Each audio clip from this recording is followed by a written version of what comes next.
माझ्या वडिलांची मिरासी गा देवा, वडिलांची मिरासी गा देवा,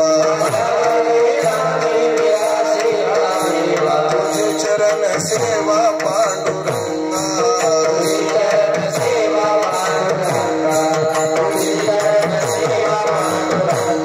माझ्या वडिलांची मिरासी गा देवा, माझ्या वडिलांची मिरासी गा देवा, तुझे चरण सेवा पांडुरंगा,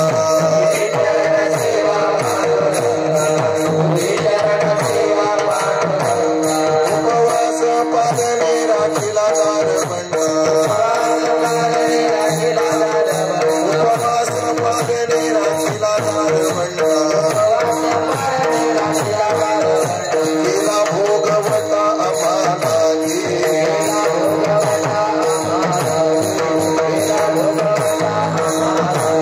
वंश परंपरा दासमी अंकित, वंश परंपरा दासमी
भोगवटा आम्हा लागी पांडुरंगा करू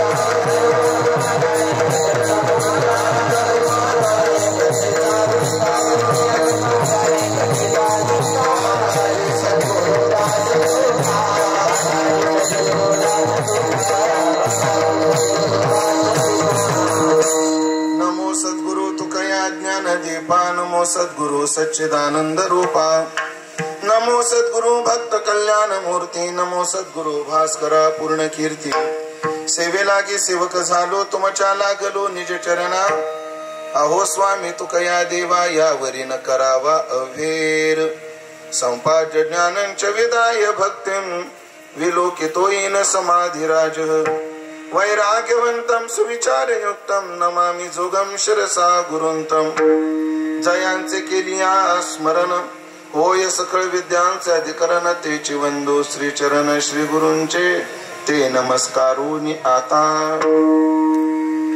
माझ्या वडिलांची मिरासी गा देवा तुझी चरण सेवा पांडुरंगा उपवास पारणे राखिला दारवंटा केला भोगवटा आम्हा लागी सेवे करता निवडलेला अभंग संत श्रेष्ठ जगद्गुरु श्री तुकाराम महाराज यांचा 3 चरणाचा अत्यंत गोड सुंदर असा अभंग असून या अभंगातून जगद्गुरु श्री तुकोबाराय आपल्या वडलोपार्जित संपत्ती करता आज साक्षात देवाशी भांडतायत विठाला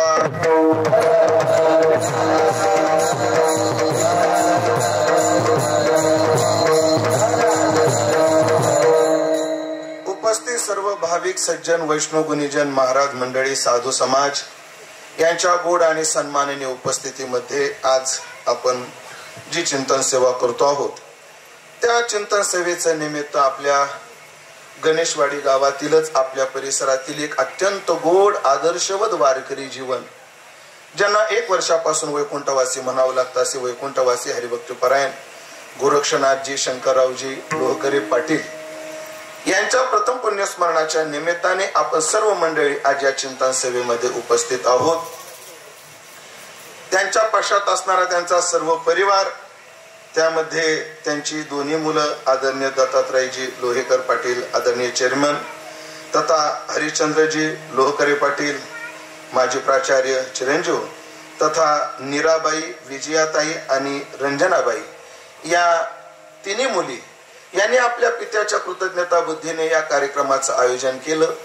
आणि त्यातील कीर्तनाची सेवा माझ्या वाट्याला सन्माननीय आपले चेअरमन साहेब यांच्या मोठ्या आग्रहातून प्रेमातून ही सेवा दासाच्या वाट्याला आलेली आहे. तरी ज्ञानोबाराय तुकोबाराय जशी बुद्धी देतील तसं मी अभंगाचं चिंतन करण्याचा प्रयत्न करणार आहे. ही चिंतन सेवा पूर्णत्वाकडे जात असताना आपल्या भागातील परमार्थाचं वैभव गाजवणारी अनेक भजनी मंडळी, गायक, वादक, कीर्तनकार, प्रवचनकार, साधू मंडळी या ठिकाणी उपस्थित आहेत. त्यांच्याविषयी सद्भाव व्यक्त करतो आणि सर्व गुणीजन वैष्णव महाराज मंडळी यांच्या चरणी विनम्र भाव व्यक्त करून चिंतनाच्या दृष्टीने प्रवास चालू करतो. वैकुंठवासी गोरक्षनाथजी लोहकरे पाटील यांचं वारकरी जीवन काय होतं, कसं होतं, मला ऐकून मात्र तुम्हाला पाहून माहिती आहे की त्यांचं जीवन कसं होतं. त्या संबंधाने आपण समारोपात किंवा अभंगाच्या मध्यात नक्कीच बोलणार आहोत. पण त्यांच्या वर्षश्राद्धाला पुण्यतिथी म्हणावं असं मात्र कार्यक्रमाचं आयोजन आणि स्वरूप या ठिकाणी दिसून येतं. मूलतः त्यांचं वर्षश्राद्ध ज्या तिथीला ती तिथीच फार पुण्यवान आहे. ती तिथी हरिदिनी आहे आणि त्यातली त्यात कोणती हरिदिनी आहे? निर्जला हरिदिनी आहे. एकादशी कोणती आहे? निर्जला आहे. आम्ही त्याची निर्लज्जा केली तो भाग निराळा. पण एकादश कोणती आहे? निर्जला आहे. आज निर्जला आहे. निर्जला एकादशी असा परम पावन पुण्यवान दिवस आहे. पण त्या निमित्ताने पुण्यतिथी शब्दाचा अर्थ काय, पुण्यस्मरण शब्दाचा अर्थ काय, वर्ष श्राद्ध शब्दाचा अर्थ काय, मोठ्या श्रद्धेने पितराच्या संबंधाने जी क्रिया केली जाते त्याला श्राद्ध म्हणतात. या श्रद्धेनं क्रियेते तश्राद्धम. त्यानंतर ज्यांचं स्मरण केलं असता जीवनात पुण्याचं वर्धन होतं त्याला पुण्यस्मरण म्हणू आपण. आणि ते गेल्यानं ज्या तिथीला पुण्यता प्राप्त झाली त्याला पुण्यतिथी म्हणू आपण. आणि मला वाटतं या तिन्ही दृष्टीने जर विचार करायचा ठरला तर वर्ष श्राद्ध आहे. कारण सर चेअरमन साहेब हे आपल्या वडिलाच्या संबंधाने तिथं श्राद्धादी क्रिया चालू आहे. ती वर्ष श्राद्ध आहे. ही पुण्यतिथी आहे. मुळात तिथीच पुण्यवान आहे. आणि अशा पुण्यवान वारकऱ्यांनी या दिवसाला देह ठेवला म्हणून पुण्यतिथी पण आहे. आणि पुण्यस्मरण काय आहे?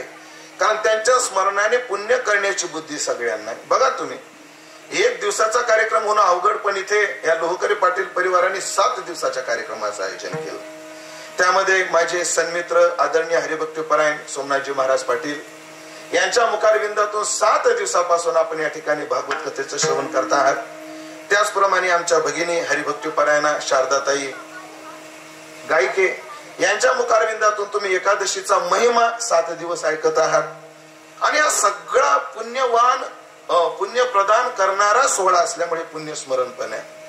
आज या उत्सवाचा समारोप नाहीये, समारोप उद्या आहे. उद्या एकादशी, आज एकादशी असल्यामुळे आज काय अन्नदान करता येत नाही आणि आपल्याकडे उत्सवाची सांगता एकादशीला होत नाही. पण याची सांगता उद्या आदरणीय सोमनाथ महाराजांच्याच काल्याच्या कीर्तनाने होणार आहे. पण श्राद्धाच्या दिवसाचं, पुण्यतिथीच्या दिवसाचं हे कीर्तन माझ्या वाट्याला आहे. पुण्यवान जीवन, पुण्यवान जीवन की आयुष्यभर 5 तप, आळंदी पंढरीची वारी, जो 60-62 वर्ष, दत्तप्रभूच्या जयंतीचा उत्सव, आळंदी पंढरी त्र्यंबक पैठण या ठिकाणी मोठ्या श्रद्धेने पायी वारी, गाथा पारायण याची प्रेरणा आणि सहभाग, या अनेक गोष्टीने त्यांचं जीवन जर पाहिलं आणि उत्तम भजने, गोड गाणारे असं जरी आयामानं पाहिलं तर खरं जीवन पुण्यवान त्यांचं होतं. मात्र विधीचा नियम आहे, येथे ज्या दिवशी संपतं त्या दिवशी प्रत्येकाला जावं लागतं. या मृत्यू लोकामध्ये रामदास स्वामीच्या दासबोधामध्ये मृत्यू नावाचा एक समास आहे. त्या समासामध्ये एक ओवी आहे. ओवी खूप काही शिकून जाते. गेले बहुत बळाचे, गेले बहुत काळाचे, गेले बहुत कुळाचे कुळवंत राजे. रामदास स्वामी म्हणतात फार बलवंत होते, पण काळाच्या ओघामध्ये गेले. पोलादाची पहार, आपण काड्याची पेटीतली काडी मोडावी एवढ्या सहजतेनं वाकवणारे एवढे बलवान होते, पण असे बलवंत गेले बहुत काळाचे. काही दीर्घायुष्य होते लोमहर्षी ऋषी सारखे, पण तेही गेले बहुत बळाचे, गेले बहुत काळाचे, गेले बहुत कुळाचे. फार कुलवान मंडळी होती, मातबर कुल होती, पण त्याही कुलातली गेली. म्हणजे बलवंत गेले, कुलवंत गेले, धनवंत गेले, शीलवंत गेले, एक बोलू अजून गुणवंत गेले. असे काही गुणवान होते महाराज या मृत्यू लोकांमध्ये. त्यांनी जर मेघ मल्हार गायला तर पाऊस पडायचा. हो, त्यांनी जर पट्टदीप गायला तर दिवे पेटायचे दिवे. असे गुणवंत होते की नाही? होते. म्हणजे पट्टदीप गायला की दिवे पेटायचे, एवढे गुणवंत होते. असं आम्ही ऐकून होतो अंकुश महाराज. पण एकदा एका गावात लाईट गेली बरं नाना, म्हणलं आपण पट्टदीप गावा, म्हणून मी पट्टदीप चालू केला. मर्म बंधातली ठेवही, पट्टदीप चालू केला. 5 मिनिटं झाले, 10 मिनिटं झाले, लाईट काही येईना. शेवटी संयोजकाला विचारलं लाईटचं काय झालं? तिने आता तर डीपी जळाला म्हणे, आता काय अडचणच. आमची ती कुवत नाही, पण अशी गुणवंत होती मंडळी. ज्यांनी पट्टदीप गायला की काय लागायचे? दिवे लागायचे. पण असे गुणवंत गेले, शिनवंत गेले, धनवंत गेले, बलवंत गेले. एवढंच नाही, या मृत्यू लोकात येथे नाही ओरो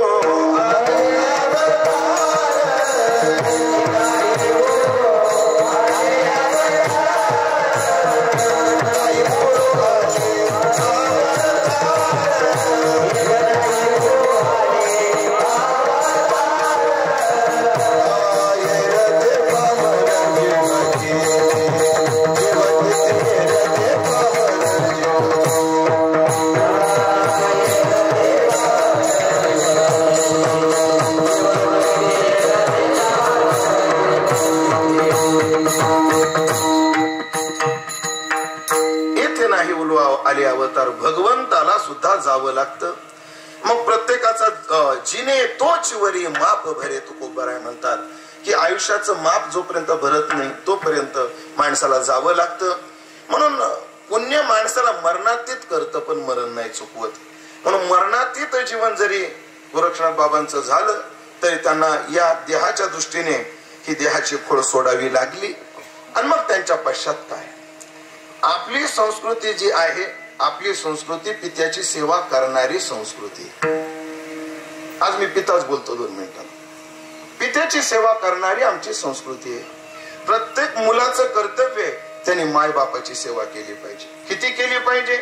ज्ञानोबाची ती ओवी सगळ्यांना पाठे. ती सेवेसी कीर शरीरे लोन कीजे.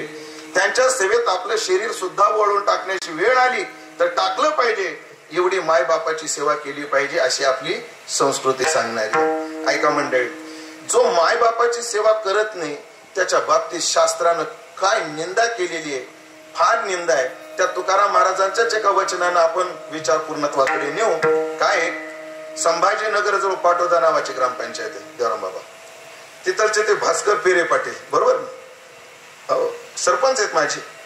त्यांचे अनेक भाषण आहेत युट्यूबला. त्यातलं एक भाषण मी ऐकत होतो आणि त्या भाषणामध्ये पेरे पाटील म्हटले की ग्रामपंचायत मध्ये अनेक ठिकाणी बोर्ड लावला जातो, इथे थुंकू नका, इथे थुंकू नका. पण एक जागा तरी अशी पाहिजे ना, इथं थुंका.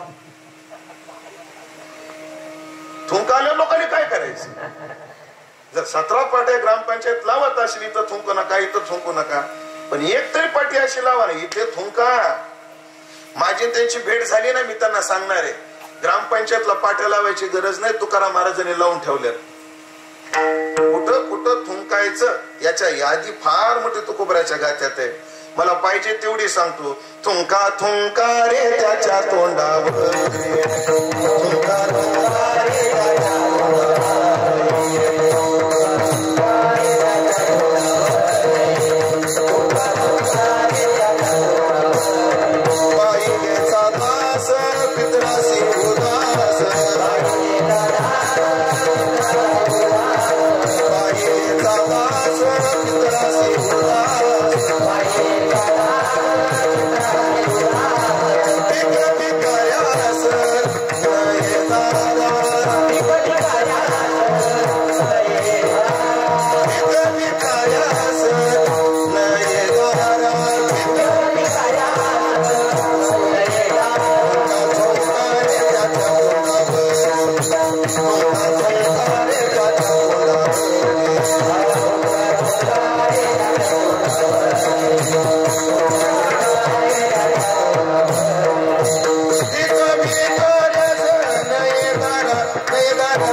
कुठं थुंकायचं तिथं थोडं तोंडावर थुंका त्याच्या. कोणाच्या तोंडावर?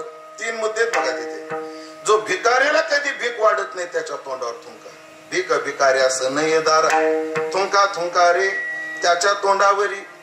पितराशी उदास, जो पितरांबद्दल उदास आहे, माय बापाबद्दल उदास आहे, त्याच्या तोंडावर थुंका. आणि बाईलेचा दास, आणि जो बायकोचा ऐकतो त्याच्या तोंडावर एक थुंका. माझं काहीच नाही म्हणत, तुकाराम महाराजांचं म्हणते मी, माझं नाही सांगत. बाईलेचा दास त्याच्या तोंडावर थुंका. आणि बायकोचा जो ऐकतो त्याच्या तोंडावर थुंकायला महाराजांनी सांगितलं. आणि या मंडपात मी सोडलं तर कोण बायकोच ऐकत नाही. आपण बिलकुल बायकोच ऐकत नाही. मुळेच नाही का? बायकोच नाही हे अडचण. पण बायकोचं ऐकणं, पण त्यात कोणतं ऐकणं? जर बायको धर्मानुकूल उपदेश करत असेल तर स्त्री पुत्र बंदी जन नारायण स्मरविती, उपकार आहेत तिचे, उपकार आहे, तिचं ऐकलं पाहिजे. धर्म विमोड मार्गावर नेत असेल तर हा विचार आहे. मला यातला एक मुद्दा पाहिजे, पितराशी उदास. जो पितरांबद्दल उदास आहे त्याच्या तोंडावर थुंकायला सांगितलं. माय बापाची सेवा केली पाहिजे. ती कशी केली पाहिजे? महाराज कृष्णानं जशी केली तशी केली पाहिजे. पुराणामध्ये कथा आहेत, नाभागानं जशी बापाची सेवा केली तशी केली पाहिजे. भीष्मानं जशी बापाची सेवा केली तशी केली पाहिजे. पुरुने आपलं ययातीने नाही काय मुलगा ययातीचा मुलगा यदू ध्रुव पुरु, पुरुनं जशी बापाची सेवा केली तशी केली पाहिजे. माझ्या तुकोबानं जशी बापाची सेवा केली तशी केली पाहिजे. सगळ्या कथा सांगायला आपल्याला वेळ नाहीये, पण आपल्याकडे पितृभक्तांची फार मोठी यादी पुराणात, इतिहासात आणि वर्तमानात आहे. ती मायबापाची सेवा केली पाहिजे. त्या सेवेच्या काही पद्धती आहेत. ते असताना केलेली सेवा आणि त्यांच्या पश्चात त्यांची सेवा, 2 प्रकार आहेत. ते असताना त्यांची सेवा काय? त्यांचं मनोरथ ओळखून त्यांना पाहिजे त्या वेळेला देणं, हे काय आहे? सेवाच. वडील आजारी पडले, त्यांना दवाखान्यात त्यांना औषधं देणं, त्यांना जर देहधर्माच्या दृष्टीने काही अडचणी असतील तर त्याच्यामध्ये मदत करणं, ही झाली प्रत्यक्ष सेवा. जोपर्यंत पिंड आहे तोपर्यंत ह्या सेवा करता येतात. पण जेव्हा मायबाप आपले जातात त्यानंतर त्यांची सेवा कशी करायची? तर विचार आहे का, जोपर्यंत जिवंत आहे तोपर्यंत सेवेतून सेवा करा आणि ते गेल्यानंतर त्यांची स्मरणातून सेवा करा. त्यांचं स्मरण ठेवलं पाहिजे, मायबापाचं स्मरण ठेवलं पाहिजे. मायबापाचं काय स्मरण ठेवलं पाहिजे? वर्ष श्राद्धादी क्रिया आहेत, म्हणजे मायबापाचं ते काय आहे? स्मरणच आहे. आपल्याकडे त्या गरुड पुराणामध्ये आपण काय ऐकतो विस्तारानं? गेलेल्या व्यक्तीवर पहिला अंत्यविधी असतो, नंतर नवश्राद्ध असतात, दशक्रिया म्हणजे नव मिश्र श्राद्ध असतं, आणि 13व्या पासून तर आयुष्यभर जे केले जातात त्याला पुराण श्राद्ध म्हणतात. नवश्राद्ध, नव मिश्र श्राद्ध आणि पुराण श्राद्ध असे श्राद्धाचे मुळात किती प्रकार आहेत? 3 प्रकार आहेत. व्यक्ती गेल्यापासून 10व्या पर्यंत 9 दिवस 9 श्राद्ध असतात, त्याला नवश्राद्ध म्हणतात. हे नवश्राद्ध का करायचे असतात? कारण आपले जे पितर वारतात ते ज्या ठिकाणी वारले त्याच ठिकाणी राहतात. कुठपर्यंत? जोपर्यंत आपण त्यांना सावडत नाही तोपर्यंत. सावडल्यापासून तर दशक्रियेपर्यंत ते स्मशानभूमीत राहतात, आणि दशक्रियेपासून वर्षश्राद्धापर्यंत त्यांचा यमलोकाचा प्रवास चालू असतो. आणि वर्षश्राद्धाच्या दिवशी त्यांच्या कर्माचा हिशोब होऊन त्यांना योग्य ती गती प्राप्त होते, अशी आपल्याकडे शास्त्र संमती आहे. ऐका, नवश्राद्ध, 9 दिवस 9 श्राद्ध केले पाहिजे. काय केले पाहिजे? कारण त्यांनी त्यांची जी वपू आहे, जी तनु आहे, ती आपण जाळलेली आहे, पुरलेली आहे, म्हणजे त्याचा दाह झालेला आहे. त्याचा काय केलेला आहे आपण? दाह. म्हणजे त्यांची ही वपू संपलेली आहे, पण पुढच्या गती करता त्यांना एक भोग वपू पाहिजे, भोग देह पाहिजे, भोगा करता एक देह पाहिजे. 9 दिवस 9 श्राद्ध करून 10 दिवस 10 श्राद्ध करून त्यांना दशेंद्रिय प्राप्त होतात. ते 10 श्राद्ध केले की त्यांना काय प्राप्त होतात? 10 इंद्रिय प्राप्त होतात. आणि 10 इंद्रिय प्राप्त झाल्यानंतर तो जीवात्मा दशक्रियेपासून आपला यमलोकाचा प्रवास चालू करतो. मग त्याचा 1 महिन्याला 1 मुक्काम पडतो, एका महिन्याला 1 मुक्काम पडतो. म्हणून आपल्याकडे मासिक श्राद्ध केलं जात. मग दशक्रियेला त्यांना चालताना ताम्रपद नावाच्या पटावरून जावं लागतं, तांब्याच्या पत्र्यावरून. त्यांचे पाय पोळू नये म्हणून चप्पल दिली जाते. उन्हातून जावं लागतं म्हणून छत्री दिली जाते. कलंजन नावाचा पर्वत चढावा लागतो म्हणून आपल्याकडे शिडी दिली जाते. वैतरणी नावाची नदी ओलांडावी लागते म्हणून आपल्याकडे नाव दिली जाते. असं आपल्याकडे दशक्रियेला हे दान केले जातात त्यांना पुढच्या प्रवासाच्या दृष्टीने. आणि मग वर्ष श्राद्धाच्या दिवशी आज तिथं तो जीवात्मा जातो, त्याच्या पाय पुण्याचा हिशोब होतो आणि त्यानुसार त्याला गती आज प्राप्त होते. आणि मग 1 वर्षापर्यंत त्यांच्या जेवणाची व्यवस्था आपलं कर्तव्य असतं, आपलं कर्तव्य असतं. म्हणून प्रत्येक महिन्याला त्यांना जेवायला मिळालं पाहिजे, मासिक केलं पाहिजे, वर्ष श्राद्धाला अन्नदान केलं पाहिजे, हे सगळ्यांनी केलं पाहिजे. मग काय होतं, आपण इथं अन्नदान केलं की ते त्यांना तिथं प्राप्त होतं. काय काय लोक याच्यावर आक्षेप घेतात. कसा आक्षेप आहे, एक ब्राह्मण नदीच्या काठावर श्राद्ध करत होता आणि त्याच्या बाजूला एक माणूस हातात बादली घेऊन नदीतलं पाणी आणायचं आणि वाळूमध्ये ओतायचं, नदीतलं पाणी आणायचं आणि वाळूमध्ये ओतायचं. हा ब्राह्मण पाहायचा, अरे हे असं काय करतो बावळटपणा. त्याचं श्राद्ध झाल्याबरोबर त्यांनी विचारलं, हे इकडे रे म्हणे, हे काय चाललंय तुझं, काय नाही पाणी ओततो म्हणे. अरे पण इथं वाळूमध्ये पाणी काय ओततोस. ते म्हणे काय नाही, आपल्या इथून जवळच ऊस आहे. हे काय पलीकडे दिसतो का, आपलाच ऊस वाळायला लागलाय म्हणे. मग पाणी नाही, लाईट नाही, मग मी पाणी तोडतायला लागलो, तिथं उसाला जाईल म्हणे. तो ब्राह्मण म्हणला, बावळटा, इथं ओतलेलं पाणी तिथं उसाला कसं काय जाईल. तो लगेच तार्किक होता. तो म्हटला, भटजी बुवा, इथं ओतलेलं पाणी तिथं उसाला जाईना, तर इथं माय बापाच्या नावाने ओतलेलं पाणी तिथं पितर लोकात कसं जाईल. इथं ओतलेलं पाणी तिथं जाईना, तर इथं ओतलेलं पाणी तिथं कसं जाईल. एकांत बाबा मला प्रश्न विचारला, आणि महाराज तुम्ही काय म्हणता, इथं आपण पितराच्या नावाने अन्नदान केलं की तिथं त्यांचं काय भरतं, पोट भरतं. म्हणजे मी राहतो पुण्यात, मी आहे गणेशवाडीचाच, मी कुठे राहतो, पुण्यात राहतो. आणि महाराज ते मेस खाऊन खाऊन फार कंटाळा. मग असं जर असेल तर मी काय करत जाईल, दुपारचा क्लास झाला की मी आईला फोन करत जाईल, आई क्लास उरकला, मग माझी आई गणेशवाडीमध्ये ताट शोधत जाईल, पुण्यात माझं पोट भरत जाईल. म्हणजे महाराज तुम्ही का समाजाला बावळट बनवता. गणेशवाडी ते पुणे अंतर 150 ते 200 किती मला, पुणे किती इथून 250 किलोमीटरवर जर पोट भरे ना, तर पितर लोक कुठे आहे, त्यांचं पोट कसं भरल. मला आता याला शास्त्र सांगून जमणार नाही, याला युक्तीनेच उत्तर द्यावं लागेल. बाळा 2 मिनिटं बस माझ्या समोर, मी तुला उत्तर देतो. लगेच त्याला मी उत्तर काय दिलं ते ऐका. तुम्हाला आता देऊ का नंतर देऊ, लगेच. तुमचं नाव काय. 21 मिनिटं झाले. सागरजी. कल्पना करा, तो प्रश्न विचारणारे सागरजी आहे. कल्पना करा, मी त्याला विचारलं, का रे जर मी माझ्या हातावर मेसेज दिला, हरिभक्तीपरायण लक्ष्मण महाराज, मी आज गणेशवाडीला येणार आहे, तर तुम्ही वेळेमध्ये यावं, कळावे आपला उमेश दशरथ. असं कुठे लिहिलं सागरजी, मी हातावर लिहिलं. तर मी हातावर लिहिलं तर लक्ष्मण महाराजाच्या हातावर उमटतं काय, बोला. हा नाही उमटत. म्हणजे मी हातावर लिहिलं तर तिथं मेसेज उमटतो का. मग दुसरं करू, आता मी मोबाईल काढतो माझा आणि व्हॉट्सअपवर टाईप करतो आणि त्यांना पाठवतो. आता काय होईल, म्हणजे या हातावरच त्या हातावर उमटत नाही, पण ह्या मोबाईलवरच त्या मोबाईलवर उमटत. हे कसं काय. तो पोरगा मला, महाराज मला काय एवढं बावळट समजता का. अहो, या हातावरच त्या हातावर उमटावं अशी टेक्नॉलॉजी अवेलेबल नाहीये, पण ह्या मोबाईलवरच त्या मोबाईलवर उमटणारी टेक्नॉलॉजी अवेलेबल आहे. फिलबाळा तसंच आहे.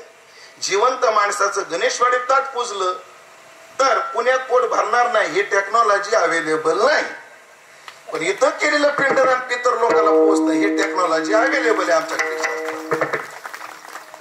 ही नाही, पण ही टेक्नॉलॉजी अवेलेबल आहे. ती काय आहे, आर्यमा नावाची पितर देवता आपलं दूध पाठवून तो अन्नाचा भाग घेऊन जात असते. म्हणजे श्राद्धादी क्रिया ह्याला म्हणायचं स्मरण, हे केलं पाहिजे.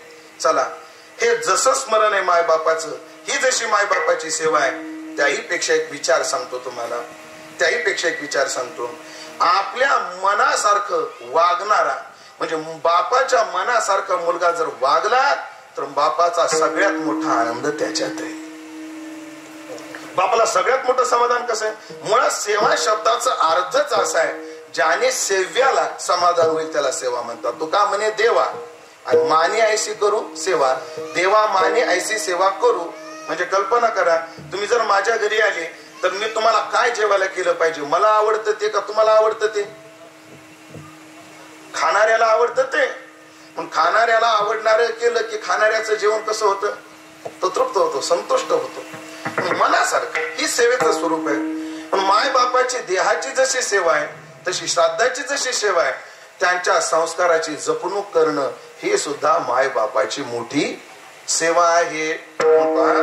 तुकाराम महाराजाच्या चरित्रातला सहज एक प्रसंग सांगून जातो. तुकाराम महाराज कधी बायकोला पंढरपूरला नेत नव्हते कणकाईला, पण कणकाईने आग्रह केला म्हणे मला एकदा पंढरपूरला यायचं. बोलोबा म्हटले नेलं असतं ग, पण अडचण आहे काय, आमच्या पूर्वजांनी देवाची सेवा केली पण मोबदल्यात काही मागितलं नाही म्हणे. मग बाया फाटक्या तोंडाच्या असतात असं बोलोबा म्हटले. माझं काही मत नाही बरं, बघू नका माझ्याकडे असं तुम्ही. आणि तू जर देवाला काही मागितलं तर माझ्या पूर्वजाच्या सेवेला गालबोट लागेल. नाही, देवा शपथ मी काही मागणार नाही, मला फक्त एकदा पंढरपूरला न्या. बोलोबा कसे तरी तयार झाले, कणकाईला घेतलं. प्रत्येक मुक्कामाला गेलं की बोलोबाने एका साधूची कथा सांगावी. अगं ऐकलं का कणकाई, प्रल्हादानं देवाची एवढी सेवा केली पण त्याच्या मोबदल्यात काही मागितलं नाही. बरं तू पण ध्यानात ठेव. काय तुम्ही विसरले का? काय काही मागायचं नाही, ध्यानात ठेव. परत दुसऱ्या दिवशी श्रुतकीर्तीची कथा सांगितली. अगं श्रुतकीर्ती जेव्हा राम राज्यावर बसले तेव्हा आली समोर आणि रामाने विचारलं, श्रुतकीर्ती तुला काय पाहिजे? ते म्हणले काही नाही प्रभू, फक्त तुम्ही वनवासात वापरलेली वल्कल मला पाहिजे. का ग? कारण तुमच्या वनवासाकडे पाहून तुमचं स्मरण मला सदैव होत राहील. कारण सुखाचे दिवस ध्यानात राहत नाही, दुःखाचे ध्यानात राहतात. अगं याच्या व्यतिरिक्त काही नको. बघ कणकाई, श्रुतकीर्तीने देवाला सेवा सोडली तर काही मागितलं नाही. तू पण ध्यानात ठेव. काय योगेश महाराज, काय काही मागायचं नाही,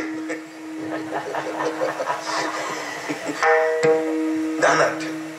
असं एक एक मुक्कामाला निरपेक्ष महात्म्याची सेवा सांगत सांगत सांगत गेले महाराज पंढरपुरात. पंढरपूरच्या जवळ गेल्यावर पांडुरंगानं कोण कोण भक्त येतात त्याची तू वाट पाहतोच आहे. देव आता पंढरपुराच्या विटेवर नाहीये, आता पांडुरंग परमात्मा पादुका जोडून उभा राहिलाय. काय आषाढी जवळ आली आहे, कोण कोण वारकरी येत आहेत? अंकुश महाराज येत आहे ना, कर्डिले महाराज येत आहे ना, नाना सचिन महाराज, असे तू वाट पाहतोय आपली.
देवानं सहज न्याळून पाहिलं तर आज बोलोबा सोबत अजून कोणतरी येते. देवानं थोडा सॅटेलाइट झूम करून पाहिजे तर देवाच्या लक्षात आला आज बोलोबा सोबत कणकाई येते. आणि देवाला बरं वाटलं, डोक्यावरच खांद्यावर येण्याची संधी म्हटली. आणि कणकाई बोलोबा चंद्रभागेच्या स्नाना करता चंद्रभागेत आली. महाराज खेळतो येण्याची खेळावा, नटतो येण्याची अवगावा. यानं असं नाटक केलं, एका म्हाताऱ्या बाईचं रूप धारण केलं. कोणी? त्या पांडुरंगाला. आणि चंद्रभागेमध्ये कणकाई जिथे आंघोळ करू लागल्या त्याच्या शेजारी गेला नाही, गेली म्हणतो. आता ही गेली, स्नान करू लागले. आता चंद्रभागेमध्ये ओळख लागत नाही कोणी कोणाला आंघोळ घालायला. कोणी कोणाला आंघोळ घालतो, कोणी कोणाच्या आंघोळ. सगळ्यात जास्त त्रास कधी होतो? कार्तिकी वारी असा कोडाक्याची थंडी पडलेली असते महाराज. माणूस कसं तरी मन तयार करतं चंद्रभागेत जाण्याचं. हळूहळू घुसतं तिकडून येणारा वारकरी तांब्यावर पाणी भडकन होतो तो अंगावर. असं वाटतं त्याचं मुंडकं घेऊन वाळूत गुतवावं. पण आपली परंपरा नाही. ती म्हातारी आली शेजारी, कोणाच्या कणकाईची, अंगावर पाणी घातलं. आजी कोण्या गावच्या तुम्ही? कणकाईने विचारलं. म्हणजे मी सोनई जवळच्या गणेशवाडीची. असं एवढ्या लांब आल्या वारीला? मग बाई मी महिन्याला येते म्हणजे. आणि का बरं महिन्याला येतो तुम्ही? हो त्याचं कारण आहे म्हणे, माझ्या पोराचं लग्न झालं त्याला लेकरू बाळत नव्हतं म्हणे. प्रस्ताव येते का नाही तुमच्या ध्यानात? माझ्या लेकराला लेकरूच नव्हतं म्हणे. मग पांडुरंगाला नवस केला आणि तुला सांगते 5 वाऱ्या तर आमचं नवसाला फळ आलं. लय नवसाला पावतो. 9 शब्द बोलोबाने ऐकल्या बरोबर बोलणं असं येते. ही कथा वाचल्यापासून बाबा मी कोण्या टोल नाक्यावाल्याला म्हणत नाही मी महाराज पैसे घे.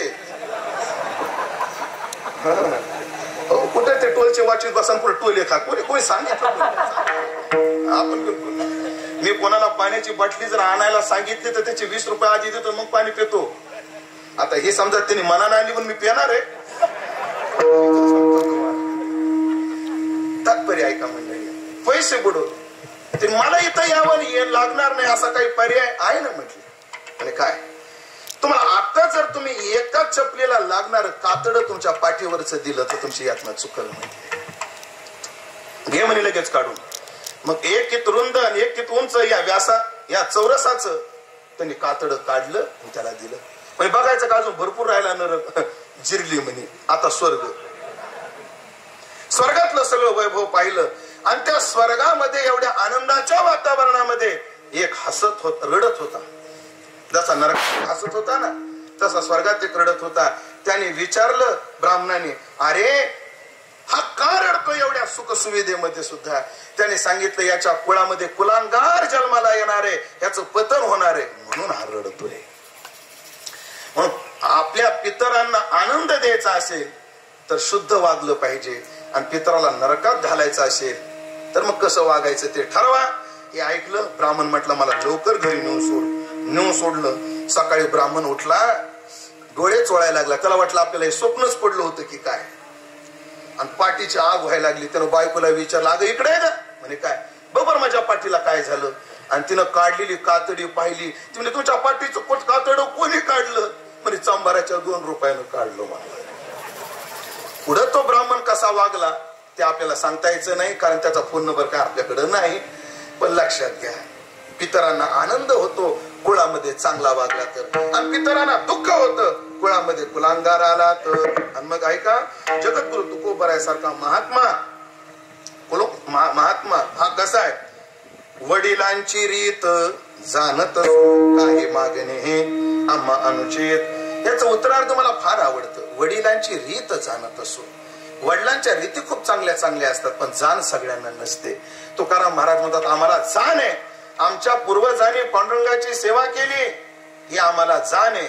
आणि मग पितराची ती जाण ठेवून आपल्या पितराच्या समाधानाकरता जगद्गुरु तुकोबराय तत्पर घेईन मी जन्म याचसाठी देवा तुझी चरण सेवा पांडुरंगा. देवाच्या सेवेकरता तुकोबराय तत्पर आहेत कारण माझ्या वडिलांचा तो ठेवा आहे. मग ऐका मंडळी, आता व्यवहारातलं बोलतो ना अभंगात एक प्रवेश करतो. बापाची जर 2 एकर जमीन असेल, 2च एकर घेऊ सध्या आपण, 2 एकर जमीन असेल आणि जर शेजाऱ्याने 2 इंच जरी नांगर आपल्या रानात आणला तर माणूस भांडतो का नाही? एकर जाऊ द्या म्हणतो पण कात्री जाऊ देणार नाही का? बापाच आहे माझ्या. पित्याचे जे काय धन पुत्रा कोण वंचिल, माझ्या हक्क आहे. म्हणून वडिलाच्या त्या संपत्ती करता ती जपण्याकरता जसा माणूस तत्पर आहे तसे माझे तुकोबार आहे. वडिलांची असणारी पांडुरंगाच्या चरण सेवेची संपत्ती जपण्याकरता तत्पर आहे. जशी व्यवहारातली माणसं संपत्ती करता कोणाशी भांडतात, आज माझे तुकोबर आहे त्या सेवेसाठी साक्षात देवाशी भांडायला लागले. एकच मिनिटात सांगतो, भांडण पेटतं कधी? भांडण पेटतं कधी? साधा नियम आहे महाराज भांडण पेटायचा. राग आला की माणसाचं भांडण पेटतं. आणि माणसाला राग काय येतो? मनासारखं झालं नाही तर. कथा फार मोठी, विस्तार करणार नाही, मला वेळ मर्यादा आहे. तुकाराम महाराज पंढरपूरला गेले, देव म्हटले तुकोबा माझ्याकडे काहीतरी मागा. तुकोबा म्हणे मागणार नाही, वडिलांची रीत आहे. मग मागत नाही ना, आजपासून आपली चरण सेवा करायची नाही. परवा तुम्ही तो अभंग घेतला होता, हो, आता कुठे धावे मन, तो घ्यायचा नाही. स्पष्ट सांगतो, एक तर आपल्याकडे मागायचं, नाहीतर चरण सेवा सोडून द्यायची. तुकाराम महाराज म्हणजे हा जरा शेफारलेला दिसतोय. तुकाराम महाराज काय म्हटले? हा जरा शेफारलेला दिसतोय. तुकाराम महाराजांना बाई माग सारखी, ए पांड्या, मी असा शब्द मुद्दाम वापरलाय कारण भांडणाचा नियम आहे. भांडणाचा सुद्धा काही नियम आहे. भांडणाचा पहिलं भांडवल आहे माणसाला शिव्या भरपूर देता आल्या पाहिजे. ज्याला शिव्या देता येत नाही ना, त्यांना भांडण करूच नाही, मजा येत नाही. असा शिव्याचा भरणा पाहिजे, निदान 10-5 होईपर्यंत रिपीट नाही झाली पाहिजे. बर, शिव्या देण्याची, शिव्याचं भांडवल जसं पाहिजे, ह्याला सगळ्याला प्रमाण देणार आहे. बरं, मी पदरचं काही बोलणार नाही. जसं शिव्याचं भांडवल पाहिजे तसा स्टॅमिनाही पाहिजे.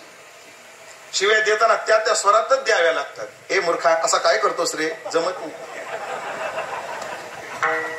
हे बावळटासारखा काय वागतोस रे, जमत नाही. त्याला त्या खणक्यातच द्यावी लागते शिवी. ऐका शिव्या कशा द्याव्या लागतात. अरे अरे विठ्ठमुळा माईच्या करत तुझी मांडरंगी झाली,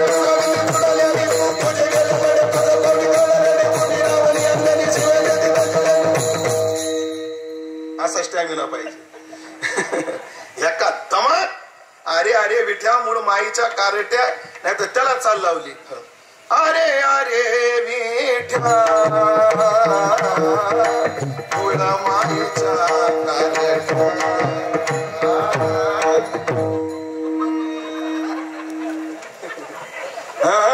अरे अरे विठ्ठल मुळ माईच्या कारट्या, तुझी रांडरंगी झाली, तुला सावित्री सोडायला आली, तुझे गेले मडे तुझं पाहुणे खायला रे, मोठी रावणी आणलेली शिव्या पाहिजे. त्याला जशा शिव्या आल्या पाहिजे तसा स्टॅमिना पाहिजे शिव्या देण्याकरता. भांडावं कसं, कुत्र्यासारखं भांडणामध्ये. आणि मग शिव्या देताना भांडणात अजून एक आहे, सगळ्याला प्रमाणित कर बाबा. माझ्या झाली क्रोधा सवे गाठी, मुखा वाटे नरक लोटी. आणि भांडण करूच नाही, आणि केल्यानंतर पुढे कोणी याचा विचार करू नये. त्याच्यात आपल्याला फायदा काय होणार याचाही विचार करू नये. भांडणाचे झाले आणि तेथे लाभाचे काय आले. किंवा तुकाराम महाराज म्हणतात, तुका म्हणे मज खवळीले भांडा, आता भेड तोंडा न धरवे. आता तोंडाला भेड नाही. देव म्हणतो तुकोबा आजपासून माझी चरण सेवा करायची नाही, यायचं नाही. आज तुकाराम महाराज खवळले आणि म्हणले, अय कोणाला म्हणतो रे चरण सेवा करायची नाही? मला, ह्या तुकाला. आणि काय म्हणतो, ह्या पायाची सेवा करायची. अरे तुझे पाय म्हणजे तुझ्या बापाची पेंड आहे का? माझ्या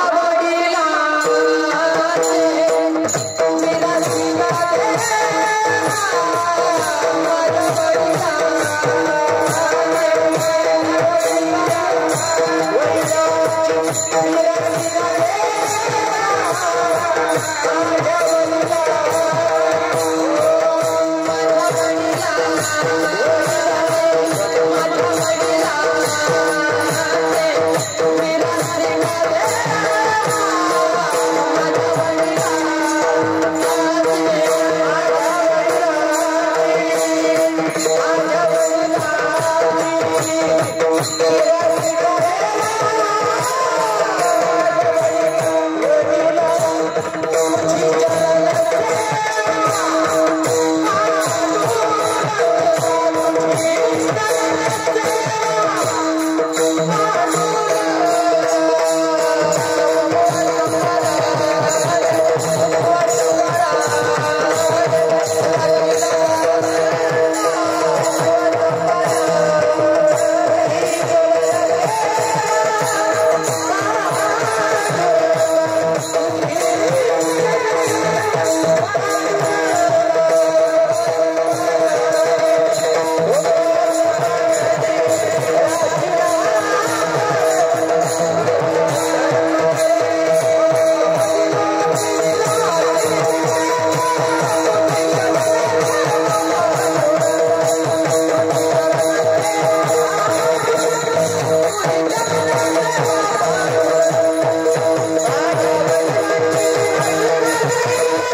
चरण सेवा करायची नाही. अरे तुझे पाय म्हणजे तुझ्या बापाची पेंड आहे का? पठ्याच्या बापाची मिरास आहे. माझ्या बापाची संपत्ती आहे ती. देवाचे चरण त्या तुकोबराच्या बापाची संपत्ती कशी? आता तुकाराम महाराजांचे वडील पाहून काय असतं, माणसाला दोन प्रकारचा वंश लाभला पाहिजे. एक विद्या वंश असतो आणि एक मांस वंश असतो. मी माझे दोन्ही वंश सांगतो. आधी मांस वंश सांगतो. मी उमेश दशरथ आहे. माझ्या वडिलाचं नाव हरिभाऊ दशरथ आहे. त्यांच्या वडिलाचं नाव बाबूराव दशरथ आहे. त्यांच्या वडिलाचं नाव परत हरिभाऊ दशरथ आहे. ही माझी काय झाली? मांस वंश परंपरा झाली. जशी मांस वंश परंपरा असते तशी विद्या वंश परंपरा. आता माझी विद्येनं म्हणजे आता आधी दीक्षेने सांगतो, शिक्षेने नंतर सांगतो. आता माझ्या गळ्यात माळ, मला कोणी माळ घातली? माझे गुरुजी स्वामी रसानंद पुरुजी, त्यांचे गुरुजी स्वामी दिव्यानंद पुरुजी, त्यांचे गुरुजी रंगनाथ गुरुजी परभणीकर, त्यांचे गुरुजी विनायक महाराज साखरे. ही दीक्षा परंपरा. आता भजन परंपरा. मी भजन कोणाकडे शिकलो? बोधे बाबा बंडा तात्या. बोधे बाबा कोणाकडे शिकले? साहेबराव नाना. साहेबराव नाना कोणाकडे शिकले? मग आता ही भजन परंपरा. आता शिक्षा परंपरा. मी कोणाकडे शिक्षण घेतलं?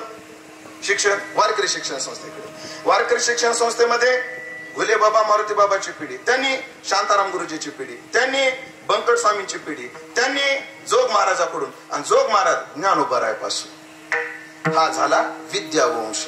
आणि एक झाला मांस वंश. मला जी पांडुरंगाची सेवा आहे ना आमच्या कुळात, मला विद्या वंशानं लाभली, मांस वंशानं नाही लाभली. मला सरांचा चेअरमन साहेबाचा हेवा वाटतो.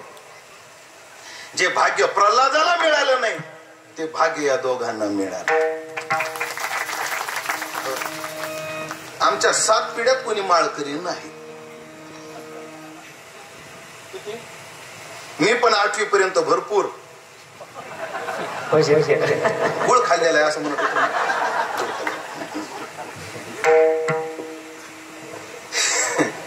पण ऐकलं का? माझी या संचिताचा ठेवा. मला मांस वंश नका लाभू द्या, पण विद्या वंश असा लाभला की माझ्या जीवनाचं सोनं झालं. मंडळी बोधे बाबा भेटले, बंडा तात्या भेटले, वारकरी शिक्षण संस्था भेटली, स्वामी रसानंद पुरीजी महाराज भेटले. ह्या 2 परंपरा. तुकाराम महाराजाचा विद्यावंश आणि तुकाराम महाराजाचा मांस वंशानं वडील. मांस वंशाने तुकोबराय मूळ पुरुष विश्वंभर, विठ्ठलाचा भक्त थोर, त्याचे भक्तीने पंढरी देव सोडून आले हरी. त्याचा पुत्र हरी मुकुंदा. सगळी परंपरा पाहून घ्या. ही झाली तुकोबरायच्या मांस वंशाची परंपरा. त्याही परंपरेने माझ्या वडिलाची संपत्ती आहे. आणि विद्यावंशाने बाबाजी आपुले सांगितले ना.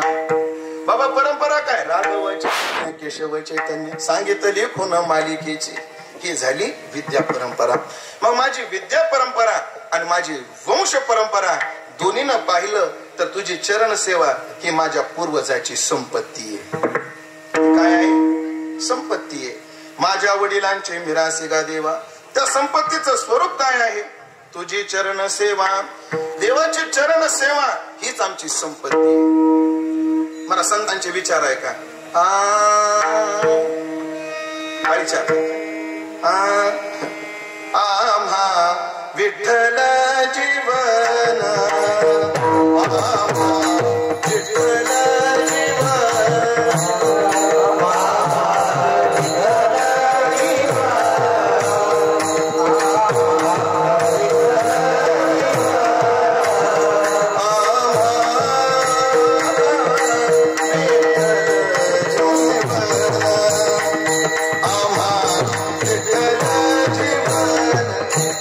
Ah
हेच आमचं धन आहे.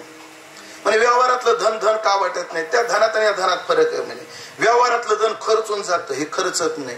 न सरे लुटिता. हो, व्यवहारातलं धन खर्चे ना खुंटे. व्यवहारातल्या धनाची किंमत घटत जाते, याची किंमत वाढत जाते. संसारात जेवढा म्हातारा होईल तेवढी किंमत कमी, आणि परमार्थात जेवढा म्हातारा होईल तेवढी किंमत जास्त. हे वाढत जात. खर्चे ना खुंटे, चोर न लुटे. व्यवहारातला जण चोर चोरतो. तुम्ही असं ऐकलं असेल, एक बाई स्टँडवर उभी होती आणि चोरानं गंठण तोडून नेलं. ऐकले की नाही? अनेक वेळा ऐकलं. पण असं ऐकलंय का कधी एक वारकरी एसटीत चढू लागला आणि चोरानं त्याच्या माळा तोडून नेले? हाय का असं? मुळेच नाही. चोर न लुटे बडत दिन सवाय. बरं, निर्भय धन आहे. काय महाराजाचं प्रमाण आहे? ऐशी आम्हा संसारी भोगाची अपरी काय सांगू. आमची संपत्ती निमोली संपदा भय विरहित. आमची संपत्ती भय विरहित. कल्पना करा, मोबाईल डिस्चार्ज झाला, जसा माझा झाला. लावला नाही वाटतं चार्जिंग? लावला ना? बरं, सगळं लक्ष ठेवावं लागत, तेव्हा जमत महाराज. लावा बाबा आधी. हा, अंकुश महाराज, मोबाईल डिस्चार्ज झाला. ऐका बरं घटना. रात्री सोनईला उतरला, फोन करण्याचा संपर्क नाही, वाहन काही नाही. जाऊ द्या, मला 3 किलोमीटर आहे, येऊ पायी पायी मधून. पायी पायी निघाला, गळ्यात उगत 2 तोळ्याचं. हिंमत होते का यायची? भीती वाटते. हे सोनं असल्यावर उलट असं वर काढायचं ना, वजनात चालायचं. चोरानं माळा पाहिल्या की चोर आहे, वारकरी दिसते, त्याच्याकडे काय असायचं? पण चोराला काय माहिती आजकाल वारकऱ्याकडे बी काय काय असतं. फक्त तुम्ही सांगू नका, आम्हाला राज्य फिरावं लागत. बरं, लक्ष द्या. माणुसकीनं वागा. निमोली संपदा भय विरहित. अशी संपत्ती तुझी चरण सेवा, हीच आमची संपत्ती आहे. संपत्तीची ज्ञानोबाची व्याख्या लय गोड आहे. ते 2 मिनिटात सांगून पुढे जातो. काय ज्ञानोबा गोड म्हटले? संपत्ती कशाला म्हणायचं? एक एका ते पोखी ऐसे बहुत पदार्थ एकी. संपाद जती जे लोकी ते संपत्ती म्हणिपे. ज्ञानोबा एका वाक्यामध्ये अर्थ करतात संपत्तीचा. जी कमवली जाते, जी संपादन केली जाते, तिला म्हणतात संपत्ती. पण ती कशी असली पाहिजे? एक एकाला पुष्ट करणारी पाहिजे. आता ट्रॅक्टर तुमची संपत्ती आहे, शेती तुमची संपत्ती आहे. काय बरं? ट्रॅक्टर शेतीची पुष्टता करतो आणि शेती ट्रॅक्टरला डिझेलला पैसे देते. एक एका ती पोखी. पण एकेकाला पोखणाऱ्या अनेक पदार्थांचा संग्रह म्हणजे संपत्ती. तशी देवाची चरणसेवा कशी घडते? महाराज, ज्याचं देवाची चरणसेवा ज्याच्या चित्तात आहे ना, त्याची सगळी कामं आपोआप होतात. फक्त चित्तात काय पाहिजे? देव पाहिजे. मी बोलणार होतो पण आज जाहीर बोलतो. 5 मेला माझ्या जीवनात आपल्याच परिसरात एक घटना घडली. अडचणीची घटना घडली कवठ्यामध्ये. पण महाराज, आम्ही देवाचा परमार्थ ओरिजिनल करतो का डुप्लिकेट करतो आमचं आम्हाला माहिती. दुसरा एखादा असता, दुसरा एखादा परिवार असता तर त्यानं काही केलं असतं. पण महाराज, दगडोबा काळे म्हणून आहेत कवठ्यातले, त्यांचे चिरंजीव अपघातात गेले. त्या महाराज, खरंच माणूस की म्हणावं तर त्या लेकरांच्या मायबापाला. मी 23 तारखेला भेटायला गेलो आणि त्या पोराच्या आईला विचारलं, म्हणलं ताई, मी तर काय बुद्धी पुरस्कार केलं नाही, मी रस्त्याने येत होतो, गाडी काही स्पीड मध्ये नव्हती, पण जे घडलं ते घडलं. पण याच्या उपर जर माझी चूक वाटत असेल तर मी माफी मागतो. महाराज, त्या पोराची आई मला म्हटली, महाराज तुम्ही बाजूला बसले होते, ड्रायव्हर चालवत होता, तो येत होता, आमच्या अरुण तात्या साक्षीला आहेत त्याला, तो येत होता, जे घडलं ते घडलं, त्यात तुमचा काय दोष आहे? असे लोक. आणि मी म्हणतो, अशी माणसं का भेटतात? कुठंतरी आपली सेवा उपयोगाला येते म्हणून. तात्पर्य, अशी माणसं सध्या काळात फार दुर्मिळ आहेत. मिळाली. देव चित्तात असला की काहीही होऊ शकतं. म्हणून ती संपत्ती आहे. आता नियम आहे, संपत्ती म्हटलं की फुकट मिळतच नसते, कोणालाच मिळत नाही. संपत्ती फुकट मिळते. गुरुवारी राऊत बाबा सांगत असतात, सत्ता आणि संपत्ती अशी आहे, तुम्हाला तुमच्या ढुंगणाचं तुंतुन केल्याशिवाय कोणालाच मिळत नाही. हे परस्पराला भ्रम आहे. ह्याला वाटतं ह्याला फुकटचं भेटलं, याला वाटतं ह्याला फुकटचं भेटलं. आणि बोलू का, सगळ्यांना वाटतं महाराज लोकांना फुकटचं भेटत. लय मोठा भ्रम आहे तुमचा. फुकटचं नाही हो, काय कष्ट आहे आमचं आम्हाला माहिती. कीर्तन झाल्यावर माझा फेटा पाहायचा, सगळा घामानं चिंब भिजलाय. घामाचा पैसा येऊ कीर्तन झालं. आता एवढा फॅन चालू आहे तरी सुद्धा घामानं भिजलाय. भेटा मला पाय माझा फेटा तुम्ही. फुकट मिळत नाही. मग आमच्या पूर्वजानं तुझी चरण सेवा ही संपत्ती कमवली. ती माझ्या वडिलांची मिरास आहे, संपत्ती आहे तुझी चरण सेवा. पण त्यांना फुकट नाही मिळाली. त्याच्याकरता त्यांनी काय कष्ट घेतले.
उपवास केले ही संपत्ती कमवण्याकरता.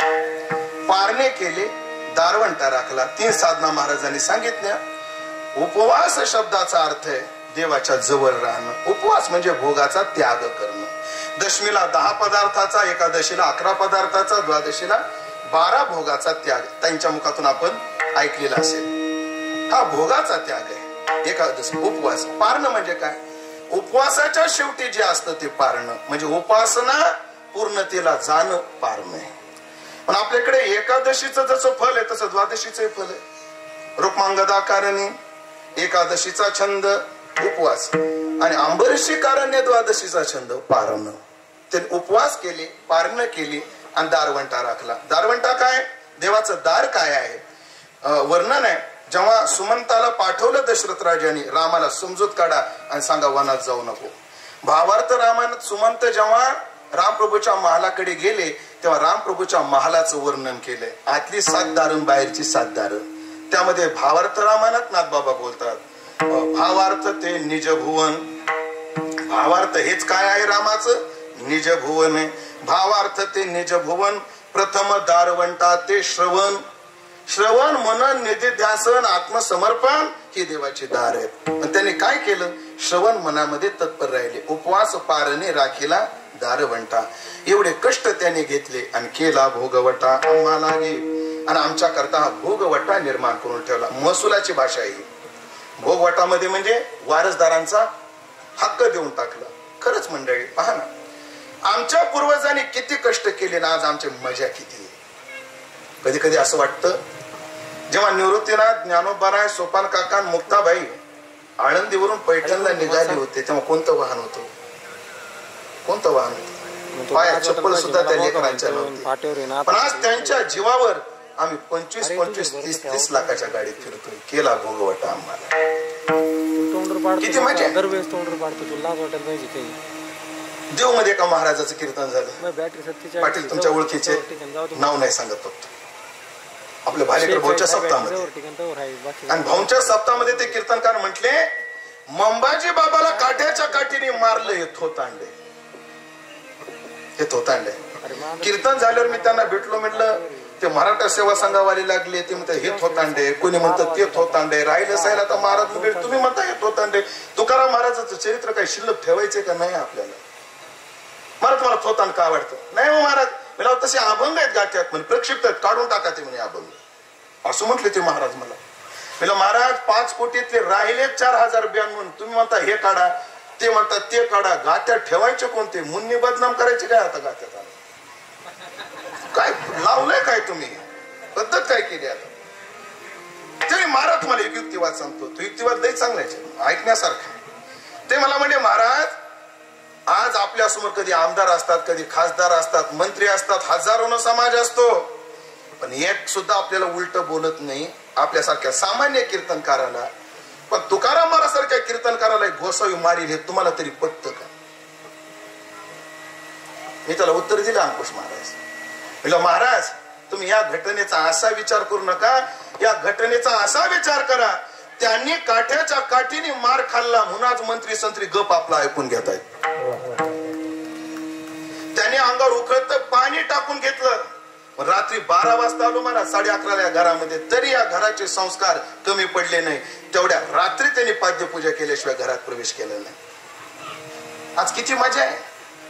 कुठपर्यंत आले, कसे आले, पाय धुवायला पाय धुतले जातात, फुलं घातले जातात, गंध लावला जातो, गळ्यात हार घातले जातात. सध्या फक्त नारळाचं बोलतो. मजा किती आहे, किती मजा आहे. आणि कशामुळे? त्यांच्यामुळे. महाराज भान ठेवलं पाहिजे, मजा केली पाहिजे. माझ्या बापाची शेती, बापाचा बंगला, बापाची गाडी वापरली पाहिजे, पण हे माझ्या बापाचे ध्यान राहिलं पाहिजे. ध्यानात ठेवा.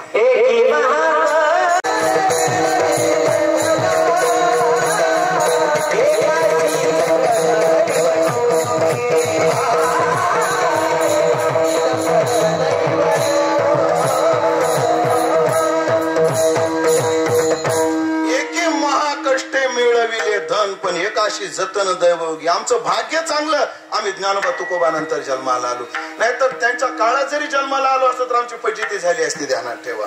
पण केला भोगवटा आम्हाला, ठीक आहे त्यांनी केला, तुमचा संबंध काय? देवा तुम्हाला एक नियम सांगू. नियम आहे. कसा नियम आहे? याला मी साधारण नियम सांगत असतो. उदाहरण असं आहे, भाऊ तुमचं नाव काय? अण्णासाहेब. तुमच्या नावावर शेती आहे, तुमच्या नंतर त्या शेतीवर नाव कोणाचं लागणार आहे? मुलाचं. एखाद्या अकरा लावता का? माझं लावू नका, फक्त हो म्हणा बाबा माझ्या समाधानासाठी. हो म्हणले बरे, ध्यानात ठेवा. वडिलाचं जे धन असतं त्याचा आपसूक हक्क कोणाचा असतो? पुढच्या वारसदाराचा असतो. की त्याचे जे काय धन पुत्रा कोण वंचित हा टाका. आणि देवा तुम्ही जर मला विचारत असाल संबंध काय, तर संबंध आहे का? वंश परंपरा दास मी अंकिता, वंश परंपरा दास मी अंकिता, वंश परंपरा दास मी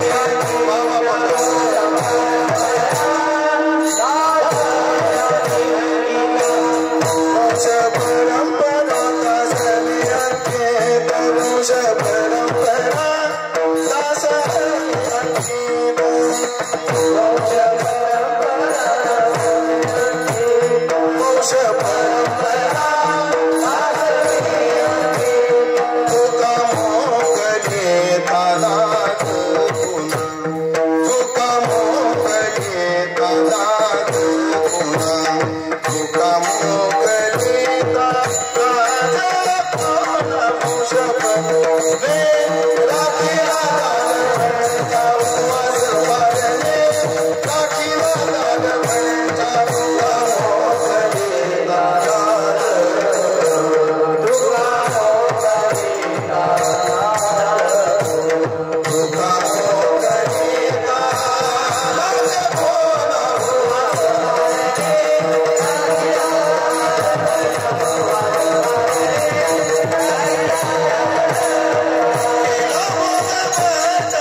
तेव्हा त्याच परंपरेतला अंकित मी दास आहे. माणसाचं जीवन एवढं जरी झालं ना, आम्ही हरिभक्ताच्या परंपरेचे, हा स्वाभिमान ज्या दिवशी जागा झाला त्या दिवशी आम्ही परमार्थ जिंकला. ध्यानात ठेवा, मी त्याच परंपरेचा अंकित दास आहे. एक शब्द गोड आहे, तेवढ्याकडे लक्ष देऊन थांबायचंय आपल्याला. काय शब्द गोड आहे? त्या परंपरेचा मी मालक आहे. ही भाषा नाही येतो उभं राहायची. बघा ना, माझ्या वडिलाची संपत्ती आहे आणि त्या संपत्तीचा मी मालक आहे, ही भाषा नाही. मी दास आहे, ही भाषा आहे.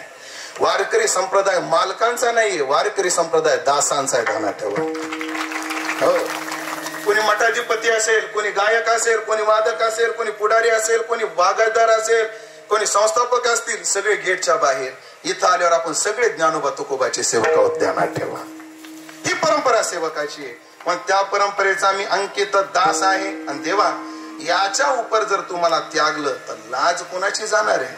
तू का मोकलिता लाज कोणा? ऐका देवा, तू जर आमचा पती असेल आणि आम्ही तुझ्या बायको असू, तो वल्लभा मी कांत सापडी. देवा, तू आमचा मायबाप असेल, आम्ही तुझे लेकर असू, तू स्वामी मी सेवक.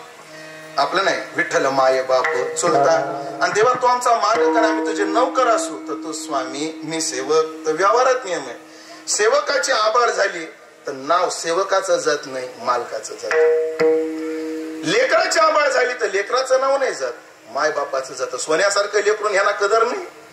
आणि बायकोची आबाळ झाली तर नवऱ्याचं नाव जातं. तो का म्हणे नग्न फाच आणि तरी ते लाज स्वामीशी. वैकुंठवासी विठ्ठल बाबा घुले म्हणायचे, बुवा पोचता येत असेल तरच करावं.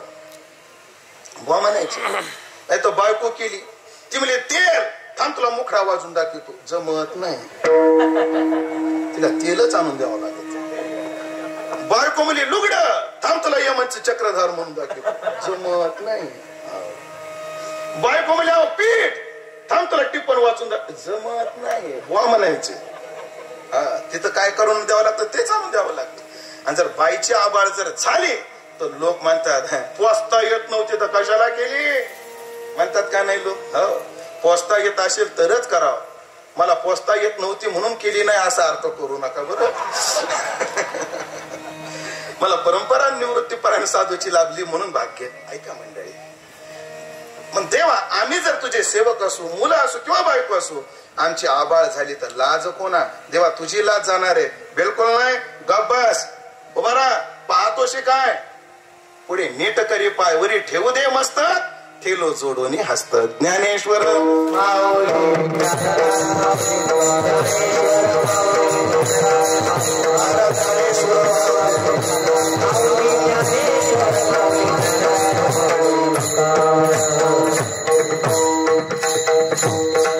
सेवेचा भाग संपलेला आहे. आज आपण ज्यांची पुण्यतिथीच्या निमित्ताने सेवा करतो आहोत ते हरिभक्ती परायण वैकुंठवासी गोरक्षनाथजी लोहकरे पाटील यांचं जीवन मी सुरुवातीलाच बोललो की अत्यंत परमार्थमय जीवन. ते स्वतः किती शिकले होते माहित नाही, पण शिक्षणाचं महत्व जाणून पुढे सगळ्या पिढ्या सुशिक्षित बनवल्या. फक्त 7वी शिकलेले होते, पण पुढे पोरांना किती शिकवलं. एक मुलगा प्राचार्य होऊन रिटायर आहेत सर, आणि आदरणीय चेअरमन तर दत्तभाऊ ते तर संस्थापक आहेत एका शिक्षण संस्थेचे. आणि पुढे नातू सुद्धा, 2 नातू इंजिनियर आहेत, एक नातू डॉक्टर आहे, एक नातू सुद्धा उच्च शिक्षित आहे. तोही संभाजीनगर मध्ये खूप चांगल्या कार्यामध्ये तत्पर आहेत. म्हणजे सगळी पुढची पिढी सुद्धा सुशिक्षित बनवली. ते त्या काळात होते की ज्या काळात शिक्षणाला एवढं महत्व नव्हतं, पण त्याही काळात त्यांनी भविष्य जाणून पुढची पिढी सुशिक्षित बनवली. हे सांगू, सुशिक्षित जशी बनवली तशी सुव्यवहारी बनवली. माझं बोलणं तुम्हाला वाईट वाटेल पण ऐकावं लागेल तुम्हाला. सगळे शिकलेले सुव्यवहारी असतात असं नाही. व्यवहार कळतोच असं नाही. व्यवहाराचं कौशल्य आणि शिक्षण प्रत्येकालाच लाभतं असं नाही. काही शिक्षणात फार हुशार आहेत. एक बाई आपल्या सोनाला घेऊन भाजीपाला घ्यायला गेली. माणीला विचारलं, बाई टमाटे कसे दिले ग? ती म्हणजे 100 रुपये किलो. दे ग 2 किलो. दिले. बाई बटाटे कसे दिले ग? म्हणे 50 रुपये किलो. दे ग 5 किलो. दिले.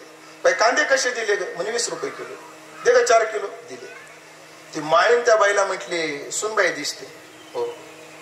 नवीन लग्न झालं वाटतं. हो म्हणे आता महिना झाला. भरपूर शिकलेली दिसते. हो डबल एम ए. या काही आम्हाला ऐकायचे नाही. Double M A. ती म्हणे का ग? माझी सून हे ओळखणं साहजिक, आमच्या वयातलं अंतर आहे. नवीन हे ओळखणं साहजिक, हातावरची मेहंदी अजून ओली आहे. पण माझी सून भरपूर शिकलेली आहे, तू कसं काय ओळखलं? ती लय सोपं आहे, खाली टमाटे वर बटाटे घेतले की समजायचं शिकलेली, एवढं सोपं. सगळे शिकलेले असेल असा अर्थ नाही, बरं ते ध्यानात ठेवा. पण सगळ्याच शिक्षणाला व्यवहार करतो असं नाही. महाराज आदरणीय गोरक्षनाथ बाबाला हेही जमलं. मुलाला जसा त्यांनी शिक्षण दिलं तसा त्यांनी व्यवहार कौशल्यही दिलं. पण त्यानंतर त्यांच्या परिवाराची भरभराट म्हणजे ते व्यवहार कौशल्याचं लक्षण आहे. आणि सगळ्यात महत्वाचं आपल्या दृष्टिकोनातून जसं मुलाला शिक्षण दिलं, जसं व्यवहाराचं ज्ञान दिलं, तसे मुलांना संस्कार सुद्धा दिले. खरं तर चेअरमन साहेब राजकीय क्षेत्रात त्यांचं नाव आहे, एवढे संस्थापक आहेत. पण या कार्यक्रमाच्या संबंधानं मला ते 5 ते 6 वेळा भेटले. सगळ्यात आधी आळंदीत भेटले, त्यानंतर नारळी सप्ताह झाला ना आपल्या शेलेगाव, तिथं भेटले. त्यानंतर उमऱ्याला आले होते, तिथेही भेटले. नंतर फोन आणि भेटले. यात वैशिष्ट्य नाही वाटलं मला. त्या प्रत्येक भेटीमध्ये त्यांचा आमच्याविषयी बोलत असताना जो आदर व्यक्त दिसत होता. महाराज हा आदर कुळाच्या संस्काराचा परिचय देतो, ध्यानात ठेवा. म्हणून मोरारी बापूचं वाक्य, बापू म्हणतात जर कोणी व्यक्ती तुमचा अपमान करत असेल तर रागाला जात जाऊ नका. म्हणजे तो तुमच्याशी वाईट शब्दानं बोलतो याचा अर्थ असा आहे तो त्याच्या स्वभावाचा आणि आपल्या परंपरेचा परिचय देतोय. बोलण्यातून परिचय होत असतो. माणस जाणे जे बोले ते संस्कार, झाड जाणे जे फुले, माणस जाणे जे बोले, भोगे जाणे जे केले पूर्वजन्मीचे, हे कळत असतं. ते संस्कार सुद्धा पुढच्या पिढीला दिले. नाहीतर बापाच्या वर्ष श्राद्धाला नाव नाही सांगत, समजून घ्या. असा एक महाराष्ट्रात मंत्री आहे, तो बापाच्या पुण्यतिथीला लावणी महोत्सव ठेवतो. कॅमेरा नसताना घेतला असतं नाव, नंतर नाव बी सांगेल मला, भेटा तुम्ही. पण संस्कार असे असतात, देवानं संपत्ती दिली आणि आपल्या बापाच्या जीवन आचाराचा भान सरांनी आणि चेअरमन साहेबांनी ठेवलं. 7 दिवस भागवत झालं आणि त्यांचं जीवन सुद्धा मला वाटतं एवढं आदर्श पारमार्थिक जीवन. सांसारिक जीवन तुम्हाला माहितीये, पारमार्थिक जीवन सांगतो. परमार्थ कसे जगले बाबा ऐका. त्यांच्या जीवनामध्ये पत्नीची मुलाची साथ अर्ध्यावर सोडावं लागली. पण पत्नीचा मुलाचा शेवट नैसर्गिक झाला नाही. पण पत्नी गेल्यानंतर मला वाटतं सर 83 साली गेले नाही, 83 साली, म्हणजे पत्नी नंतर ते 40 वर्ष जगले. पत्नी वाचून किती वर्ष जगले? 40 वर्ष. 83 ला जर आई गेले असतील तर आता 41 म्हणजे, आणि गेल्या वर्षीचं वर्ष 40 वर्ष. पत्नीच्या वियोगात आणि मुलाचं दुःख पचून 40 वर्ष ते राहिले. ही सामान्य गोष्ट नाही. कीर्तनात कंबर बांधून बोलायला लय सोपं जात. असेच एक ब्राह्मण, एका बाईचा मुलगा मेला, ती बाई रडत होती. बाई तू का रडते? महाराज माझा पुत्र वारला. अगं येणारा जाणाराच आहे, आत्मा अविनाशी आहे. तिला समजावून सांगितलं. 8-15 दिवस गेले आणि तोच ब्राह्मण रडत होता. ती बाई तिथे गेली, म्हणजे महाराज तुम्ही का रडताय? म्हणजे माझं पुत्र मेलं. म्हणजे महाराज माझा पुत्र मेला तर तुम्ही मला उपदेश करत होते, तुमचं पुत्र मेलं तुम्ही रडता का? म्हणजे बाई तेव्हा उपदेश केला पण आता उपदेश आठवत नाही मला. म्हणजे का आठवत नाही? आणि पुत्र तुझा होता, पुत्र माझे. जेव्हा आपल्यावर येतं ती परमार्थाची परीक्षा असते. द्रौपदी खरी क्षमावान का? कारण प्रसंग आला आणि त्याच्यात ती सावरली. म्हणून वैकुंठवासी गोरक्षनाथ बाबांनी जीवनामध्ये ते दुःख पचवलं.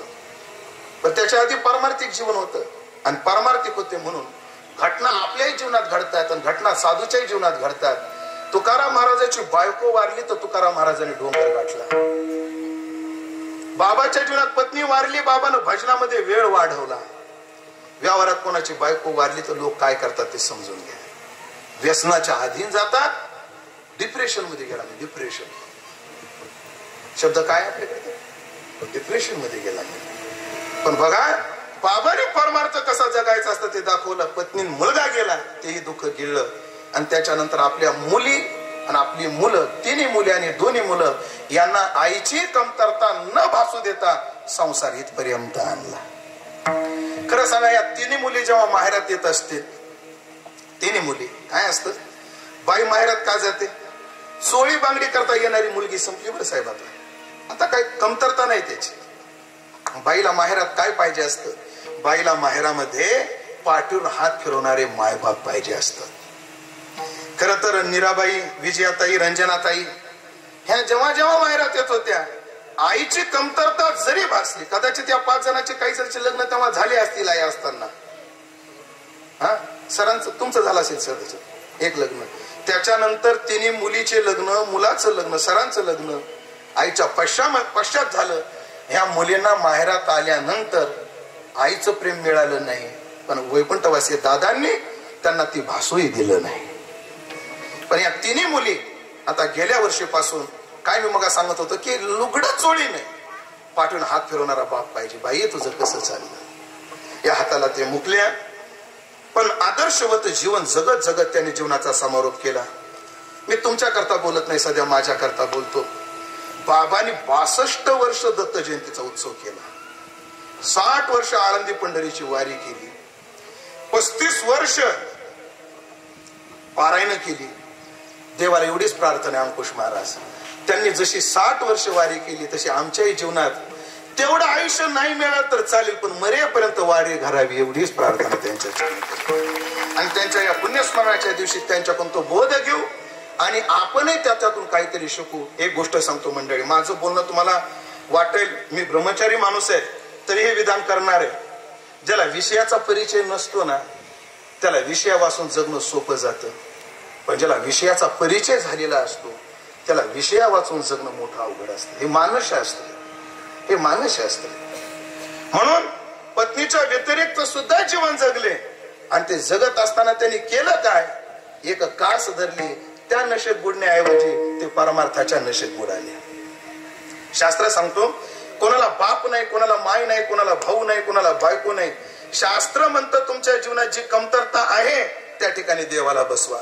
तुम्हाला बाप नाही, देवाला बाप म्हणा. तुम्हाला आई नाही, ज्ञानोबारायला आई म्हणा. तुम्हाला बहीण नाही, अलंकापुर निवासिनी ज्ञानाबाई माय बहिणी, ज्ञानोबारायला बहीण म्हणा. आपल्याला मूल नाही, पांडुरंगाला मुलगा म्हणा. पंढरपुरात घटना घडली बाबा, एक वारकरी होता, त्याला मूल बाळ नव्हतं. लोक म्हणायचे बाबा तुम्ही एवढी पांडुरंगाची सेवा करता, तुम्हाला पाणी कोण पाहिजे? म्हणे पांडुरंग आहे ना आपलं. ही घटना बाबा 100 वर्षापूर्वीची नाही, आता 50-60 वर्षापूर्वीची घटना आहे. पंढरपुरामध्ये जेव्हा आपण चंद्रभागा घाट चलतो ना, धोंडोपंत दादाच्या मठाच्या बाजूला सारडा सदन आहे, त्याच्या माग तो मठ आहे, त्या मठात तो वारकरी राहत होता. पाटील ज्या दिवशी तो वारला त्या दिवशी दुसऱ्या दिवशी सकाळी जेव्हा वारकरी त्याला काढायला गेले तेव्हा त्याच्या उशाला पांडुरंगाच्या मंदिरातला चांदीचा तांब्या होता. ही घडलेली घटना आहे. आमची तेवढी श्रद्धा पाहिजे.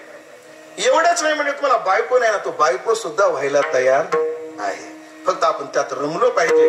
म्हणून मी या 5 भावंडांना सांगेन, आदरणीय दादांनी तुम्हाला खूप साथ दिली, पण पुढे तुम्हाला नक्की त्यांची पोकळी जाणवेल, नातवांना आजोबाची पोकळी जाणवेल. पण आता ऐकलं का, देवच आपला बाप आहे, देवच आपला आज आहे. ही भावना जी दादांना चालवली ती चालवावी ही सगळ्यांना विनंती करतो. या परिवाराचा परिचय चेअरमन साहेबांच्या माध्यमातून 5-6 वेळा झाला, पण येणं काल झालं. मी बोललो तुम्हाला, आल्यानंतर या घराचं आतिथ्य आदर याच्यातून नक्कीच त्यांनी आपला परमार्थ जिंकल्याचं ती पावती आहे. फक्त या परिवाराकडून एवढीच अपेक्षा करेन की जे वडिलांना चालवलं तेच आपण पुढे निष्ठेने चालवत आहात, तसंच पुढे चालवा. सर आणि चेअरमन साहेब तर चालवतायत पुढे. नातवांना हेच सांगेन की आपल्या परंपरेमध्ये ही जी सेवा आहे, एक आहे, बाप कधीच मुलगा होऊ शकत नाही. साधा व्यवहारातले नियम आहे. लागवड आणि खोडव्यात फरकच पडत असतो. लागवडीला जो अवतार असतो तो खोडव्याला नसतो, जो खोडव्याला असतो तो निडव्याला नसतो. हा नियमच आहे. पण गोरक्षनाथ बाबा एवढी सेवा जेवढी बाबाने केली तेवढी सर तुम्हाला, चेअरमन साहेब तुम्हाला जमणार नाही. तुम्हाला जेवढी जमली तुमच्या पुढच्या पिढीला जमणार नाही. जनरेशन गॅप आपल्या व्यवहारामधला शब्द आहे. पण एक आहे, आपल्या पूर्वजांची ही पण एक संपत्ती आहे. हे भान जसं सरांनी चेअरमन साहेबांनी ठेवलं तसं पुढच्याही पिढीनं ठेवावं एवढीच प्रार्थना या प्रसंगी करेन. माझी वेळ मर्यादा संपली. सर्व उपस्थित भाविक सज्जन वैष्णव गुणीजन महाराज मंडळी, खूप मोठा साधू समाज या ठिकाणी उपस्थित आहे. या परिवाराचं सामाजिक काय वलय आहे हे आपण पाहिलं. हा मंडप सांगतोय की एवढ्या उष्णतेमध्ये सुद्धा आपण एवढ्या संख्येने आलेला आहात. यांचं सामाजिक कार्यामध्ये काय वलय आहे, शैक्षणिक क्षेत्रामध्ये तर मला वाटतं शिव चिदंबरेश्वर शिक्षण संस्था, बरोबर ना? या संस्थेचे संस्थापक आदरणीय चेअरमन साहेब आहेत. त्यातनं शैक्षणिक परिचय आहे. पण या मंडपात जर तुम्ही नुसतं न्याळून पाहिलं, अंकुश महाराजापासून तर या विनेकऱ्यापासून तर या टाळकऱ्यापर्यंत, महाराज एखाद्या गावाला एवढे महाराज लोक जमा करता येणार नाही, तेवढे एकट्या परिवाराकरता जमा करतात. निदान इथं एक डझनाने कीर्तनकार आहेत, जादा असतील, डझनापेक्षा जास्त कीर्तनकार आहेत. हो, काही खाली बसलेले आहेत, मृदंगाचार्य, गायनाचार्य. आणि त्यात विशेष सांगतो मंडळी, ह्या 7 दिवसामध्ये असा या परिसरातला एकही मोठा महात्मा नाही की जो महात्मा आला नाही या परिवारात भेट देऊन गेला नाही. पूज्यपाद वारकरी संप्रदायाचे सेवा सूर्य, शिस्त सूर्य आमचे भास्करगिरी बाबा येऊन गेले. आणि मी तर म्हणतो, मला वाटतं बाबाने खूप वेळ दिला या परिवाराकरता. जो तासभर बाबा थांबले. काल आदरणीय श्री उद्धवजी महाराज येऊन गेले. बरं, त्याच दिवशी परत तारकेश्वर गडाचे महंत प्रेममूर्ती आदिनाथ बाबा ते येऊन गेले. शिवाजी बाबा येऊन गेले. देशमुख आपल्या ज्ञानेश्वरी संस्थांचे अध्यक्ष, कालच मला वाटतं उद्धव बाबा मंडलिक ते येऊन गेले. असे सगळेच मंडळी येऊन गेली. याच्यातून या परिवाराचा काय आहे आध्यात्मिक वलय लक्षात येतं. अनेक महाराज मंडळीच्या मुखातून मी चेअरमन साहेबांचं वर्णन ऐकलं. काय काय लोक कीर्तन न करता कीर्तनकार एवढं वजन निर्माण करतात, तसा हा परिवाराचा नक्कीच आहे. पण या परिवाराकडून अशीच सेवा घडावी. आता हा परिवार किती संपन्न आहे काय त्याच्याशी मला लय काही देणं घेणं नाही, पण यांचा परमार्थिक जो संस्कार आहे हा असाच चालत राहावा ही प्रार्थना नक्कीच मी करेन.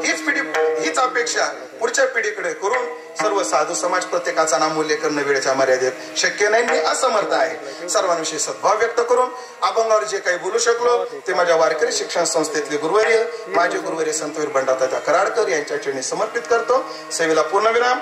10:35 चालू झालं, 12:35 बरोबर संपवलं. आम्हाला एक विज्ञानाला शिक्षक होते, ते म्हणायचे, दशरथ हे time is money but not पाणी. म्हणून मी वेळेत संपवलं. आता पुढची वेळ आणि शिस्त पुढची मंडळी सांभाळतील. मला मात्र पुढच्या प्रवासाच्या दृष्टीने मोठी धावपळ असल्यामुळे मी मात्र सगळ्यांचं दर्शन घेऊन आता मात्र मी पुढच्या प्रवासाला निघतो. सगळ्यांबद्दल सद्भाव पुन्हा एकदा महाराज मंडळीबद्दल आभार मानून तुकाराम तुकाराम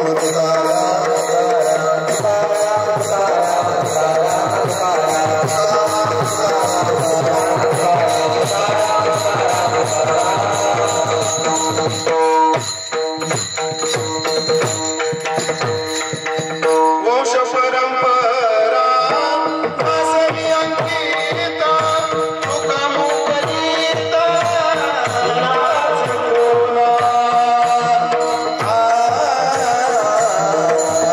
उपवास पारणे राहिला कारवणीचा केला भोगवटा आम्हाला केला भोगवटा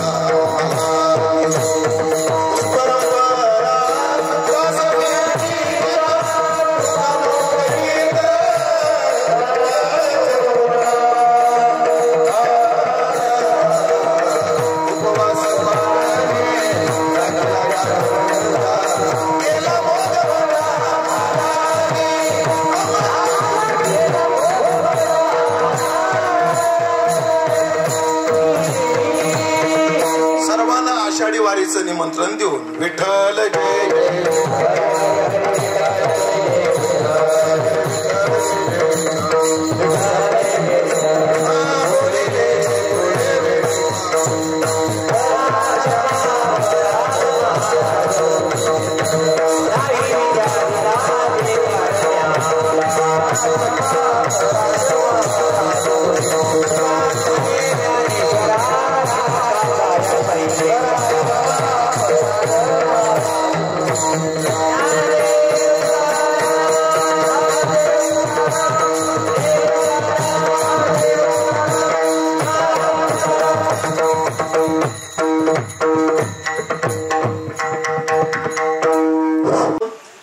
सर्वांच्या वतीने वारकरी संप्रदायाच्या वतीने भाऊंना परमेश्वराने चांगल्या प्रकारची जागा त्यांच्या जवळ द्यावी अशीच दयाघन पारुणकाच्या चरणी प्रार्थना करतो आणि माझं लांबलेलं थोडं भाषण संपवतो. जय हिंद, जय महाराष्ट्र.